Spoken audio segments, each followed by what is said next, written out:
இறை வார்த்தை யோவான் நற்செய்தி பிரிவு 9 இறை சொற்றொடர்கள் 1 முதல் 41 முடிய. இயேசு சென்று கொண்டிருக்கும் போது பிறவிலேயே பார்வையற்ற ஒருவரை கண்டார். ரவி, இவர் பார்வையற்றவராய் பிறக்க காரணம் இவர் செய்த பாவமா, இவர் பெற்றோர் செய்த பாவமா என்று இயேசுவின் சீடர்கள் அவரிடம் கேட்டார்கள்.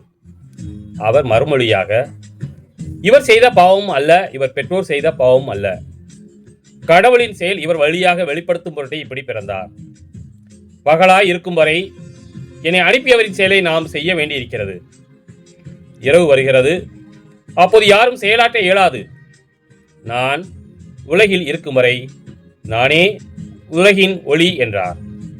இவ்வாறு கூறிய பின் அவர் தரையில் உமிழ்நீரால் சேறு உண்டாக்கி அச்சேற்றை பார்வையற்றவருடைய கண்களில் பூசி, நீர் சிலோவாம் குளத்துக்கு போய் கண்களை கழுவும் என்றார்.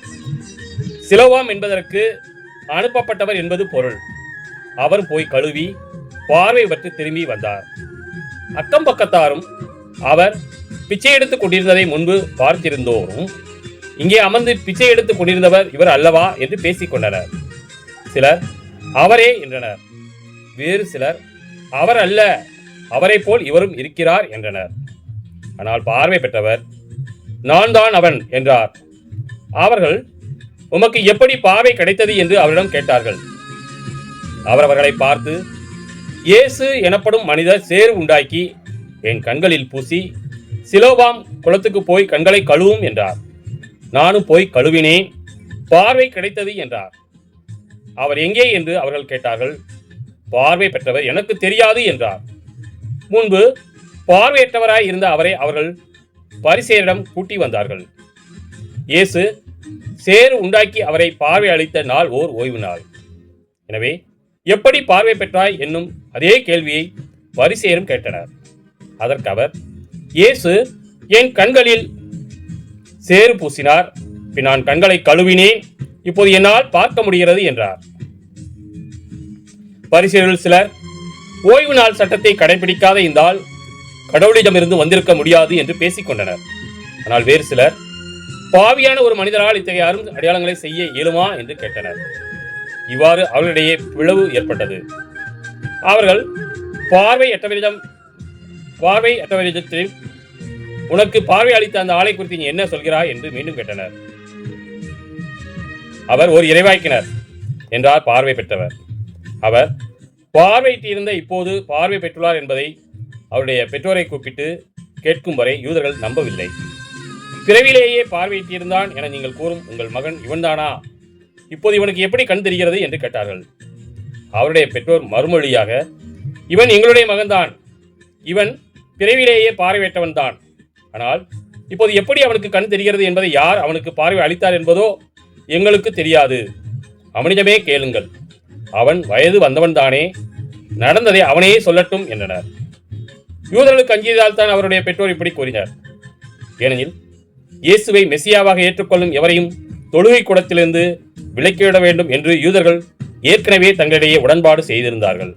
ஆனால் அவருடைய பெற்றோர், அவன் வயது வந்தவன்தானே, அவனிடமே கேட்டுக்கொள்ளுங்கள் என்றனர்.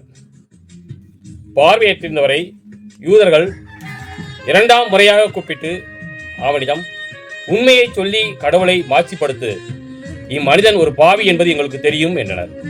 பார்வை பெற்றவர் மறுமொழியாக, அவர் பாவியா இல்லையா என்பது எனக்கு தெரியாது, ஒன்று மட்டும் எனக்கு தெரியும், நான் பார்வையற்றவனாய் இருந்தேன், இப்போது பார்வை பெற்றுள்ளேன் என்றார்.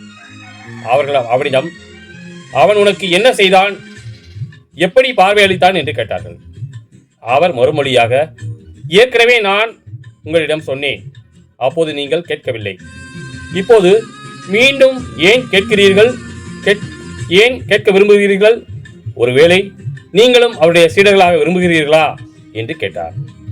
அவர் அவர்களை பழித்து, நீ அந்த ஆளுடைய சீடனாக இரு, நாங்கள் மோசேயின் சீடர்கள், மோசேயோடு கடவுள் பேசினார் என்பது எங்களுக்கு தெரியும், இவன் எங்கிருந்து வந்தான் என்பதே தெரியாது என்றார்கள். அதற்கு அவர், இது வேப்பா இல்லையா, எனக்கு பார்வை தெரியாது என்கிறீர்களே, பாவிகளுக்கு கடவுள் செவி சாய்ப்பது இல்லை, இறைப்பற்று உடையவராய் கடவுளின் திருவுருப்படி நடப்பவருக்கே அவர் செவிசாய்க்கிறார் என்பது நமக்கு தெரியும். பிரிவிலேயே பார்வையிட்டிருந்த ஒருவர் பார்வை பெற்றதாக வரலாறே இல்லையே. இவர் கடவுளிடமிருந்து வராதவர் என்றால் இவரால் எதுவுமே செய்திருக்க இயலாது என்றார். அவர்கள் அவரை பார்த்து, பிறப்பிலிருந்தே பாவத்தில் மூழ்கி கிடக்கும் நீயா எங்களுக்கு கற்றுத்தருகிறாய் என்று சொல்லி அவரை வெளியே தள்ளினர். யூதர்கள் அவரை வெளியே தள்ளிவிட்டதை பற்றி இயேசு கேள்விப்பட்டார். பின் அவரை கண்டபோது, மானிட மகனிடம் நீர் நம்பிக்கை கொள்கிறீரா என்று கேட்டார். அவர் மறுமொழியாக, ஐயா, அவர் யார் சொல்லும், அப்போது நானும் அவரிடம் நம்பிக்கை கொள்வேன் என்றார். இயேசு அவரிடம், நீர் அவரை பார்த்திருக்கிறீர், உம்மோடு பேசிக் கொண்டிருப்பவரே அவர் என்றார். அவர் ஆண்டவரை நம்பிக்கை கொள்கிறேன் என்று கூறி அவரை வணங்கினார். அப்போது இயேசு, தீர்ப்பு அளிக்கவே நான் இவ்வுலகத்துக்கு வந்தேன், பார்வையற்றோர் பார்வை பெறவும் பார்வையுடையோர் பார்வையற்றோர் ஆகவுமே வந்தேன் என்றார். அவரோடு இருந்த பரிசேயர் இதை கேட்டபோது, நாங்களுமா பார்வையற்றோர் என்று கேட்டனர். இயேசு அவரிடம், நீங்கள் பார்வையற்றோராய் இருந்திருந்தால் உங்களிடம் பாவம் இராது. ஆனால் நீங்கள் எங்களுக்கு கண் தெரிகிறது என்கிறீர்கள், எனவே நீங்கள் பாவிகளாயே இருக்கிறீர்கள் என்றார். கிறிஸ்துவின் நற்செய்தி.